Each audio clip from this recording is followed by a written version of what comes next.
নমস্কাৰ বন্ধু বান্ধৱীসকল, অসমৰ লগতে ভাৰতবৰ্ষৰ বিভিন্ন প্ৰান্তৰ পৰা খবৰসমূহ চাই থকাৰ বাবে ধন্যবাদ। আপুনি যদি আমাৰ ইউটিউব চেনেলত নতুন হয়, চেনেলটো ছাবস্ক্ৰাইব কৰি ভিডিঅ'টোত এটা লাইক কৰি দিব। অতি আমাৰ গুৰুত্বপূৰ্ণ প্ৰথমটো খবৰ, লগতে এটা ডাঙৰ খবৰ। আপুনি এতিয়াও লাভ কৰা নাই নেকি চৰকাৰী ঘৰ? চৰকাৰী ঘৰ লাভ নকৰাসকলৰ বাবে ভাল খবৰ। দেশৰ কোটি কোটি লোকে লাভ কৰিব বিনামূলীয়া ঘৰ, চৰকাৰী শৌচালয়। দেশত নতুনকৈ নিৰ্মাণ কৰা হ'ব 3 কোটি PMAৰ ঘৰ। PMAৰ ঘৰৰ লগতে লাভ কৰিব চৰকাৰী শৌচালয়। ইতিমধ্যে দেশত সম্পূৰ্ণ হৈছে 4 কোটি 21 লাখ PMAৰ গৃহ। প্ৰথমখন কেবিনেটত PMAৰ ঘৰক লৈ লোৱা হৈছে সিদ্ধান্ত। গাঁও আৰু চহৰৰ দুখীয়া লোকক সামৰি ল'ব এই আঁচনিয়ে। তালিকাত নাম অহাৰ পিছতে একাউণ্টত সোমাব টকা। পৰৱৰ্তী খবৰ, কিংমেকাৰ হোৱাৰ সুযোগ লৈ 1 লাখ কোটিৰো অধিক ধন দাবী নীতিশ নাইডুৰ। হয় বন্ধু বান্ধৱীসকল, বাজেট দাখিলৰ পূৰ্বে NDA চৰকাৰৰ পৰা বৃহৎ দাবী নীতিশ নাইডুৰ। হলঠেকত বিজেপি দাবী নামানিলে বিপদ বাঢ়িব পাৰে বিজেপিৰ। সংখ্যাগৰিষ্ঠ আসন নোপোৱাৰ বাবে নীতিশ নাইডুৰ দাবী মানিব লাগিব বিজেপিয়ে।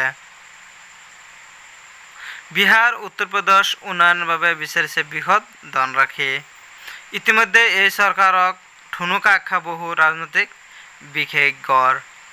অলপ ভুলৰ বাবে সৃষ্টি হ'ব পাৰে মতানৈক্যৰ। কিংমেকাৰ হোৱাৰ সুযোগ লৈ 1 লাখ কোটিৰো অধিক ধনৰাশি নীতিশ নাইডুৰ। বাজেট দাখিলৰ পূৰ্বে NDA চৰকাৰৰ পৰা বৃহৎ দাবী নীতিশ নাইডুৰ। পৰৱৰ্তী খবৰ, লগতে এটা ডাঙৰ খবৰ, ৰাজ্যৰ হাজাৰ হাজাৰ নিবনুৱা যুৱক যুৱতীলৈ সোণালী সুযোগ অসম চৰকাৰৰ।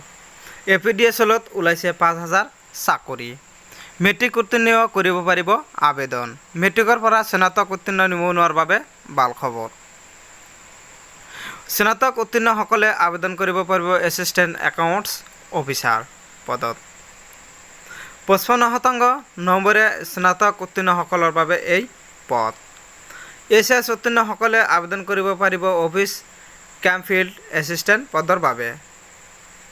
দুয়োটা পদত আবেদনৰ বাবে প্ৰযোজ্য হ'ব ন্যূনতম 3মহীয়া কম্পিউটাৰৰ ডিপ্ল'মা। চালক পদৰ বাবে মেট্ৰিক উত্তীৰ্ণসকলে কৰিব পাৰিব আবেদন। ITI উত্তীৰ্ণসকলৰ বাবে আছে সহায়ক পদৰ চাকৰি। আবেদনৰ বাবে লগ ইন কৰক apdcl.org। এই ৱেবছাইট যোগে চাব পাৰিব আবেদনৰ সবিশেষ। ৰাজ্যৰ হাজাৰ হাজাৰ নিবনুৱা যুৱক যুৱতীলৈ সোণালী সুযোগ আহি আছে। APDSLত ওলাইছে 5,000 চাকৰি। পৰৱৰ্তী খবৰ, লগতে এটা ডাঙৰ খবৰ, ৰেচন কাৰ্ডৰ হিতাধিকাৰীসকলৰ বাবে আন এক ডাঙৰ খবৰ। আপোনাৰ পৰিয়ালৰ কোনো লোকৰ নাম ৰেচন কাৰ্ডত অন্তৰ্ভুক্ত হোৱা নাই নেকি? যদি হোৱা নাই, পৰিয়ালৰ প্ৰতিগৰাকী সদস্যই লাভ কৰিব ৰেচন কাৰ্ডত নাম থকা প্ৰতিটো পৰিয়ালে লাভ কৰিব ৰেচন। নাম নথকা সদস্যৰ নামো অন্তৰ্ভুক্ত কৰিব পাৰিব ৰেচন কাৰ্ডত। ৰেচন দোকানীৰ সৈতে ইয়াৰ বাবে কৰিব লাগিব যোগাযোগ। নতুন সদস্যৰ সকলো তথ্য পাতি যোগান ধৰিব লাগিব বিভাগীয় কৰ্তৃপক্ষৰ। গাঁও পঞ্চায়তৰ জৰিয়তে প্ৰত্যায়িত হোৱাৰ পিছতে অন্তৰ্ভুক্ত হ'ব নাম। EKYC কৰাৰ সময়তো কৰিব পাৰিব এই কাম। যদি কোনো লোকৰ মৃত্যু হৈছে তেনেহ'লে কৰ্তনো কৰিব পাৰিব নাম। নতুন অন্তৰ্ভুক্তি আৰু কৰ্তনৰ কাম কৰিব পাৰিব। আবেদন প্ৰক্ৰিয়া সম্পূৰ্ণ হোৱাৰ পিছতে নতুন সদস্যই লাভ কৰিব 5 কেজিকৈ চাউল। ৰেচন কাৰ্ডৰ হিতাধিকাৰীসকলৰ বাবে আন এক ডাঙৰ খবৰ। কিয়নো পৰৱৰ্তী খবৰ, লগতে এটা ডাঙৰ খবৰ, আহি গ'ল নতুন নিয়ম। বাইক আৰোহীয়ে ভৰিব নালাগে ফাইন। এতিয়াৰে পৰা বাইক আৰোহীয়ে ভৰিব নালাগে ফাইন। যাৱতীয় নথি নাথাকিলে ফাইন ভৰিব নালাগে বাইক আৰোহীয়ে। আৰোহীয়ে হেলমেট নিপিন্ধিলেহে বাইক আৰোহীৰ পৰা ল'ব পাৰিব ফাইন। যাৱতীয় নথি নাথাকিলে আৰক্ষীয়ে দিব লাগিব জাননী।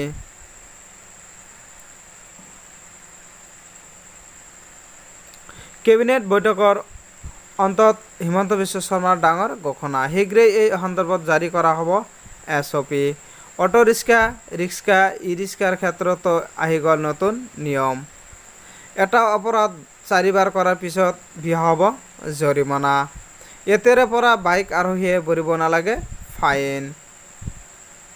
হয় বন্ধু বান্ধৱীসকল, ঠিকেই শুনিছে, যাৱতীয় নথি নাথাকিলে ফাইন ভৰিব নালাগে বাইক আৰোহীয়ে। আৰক্ষীয়ে হেলমেট নিপিন্ধিলেহে বাইক আৰোহীৰ পৰা ল'ব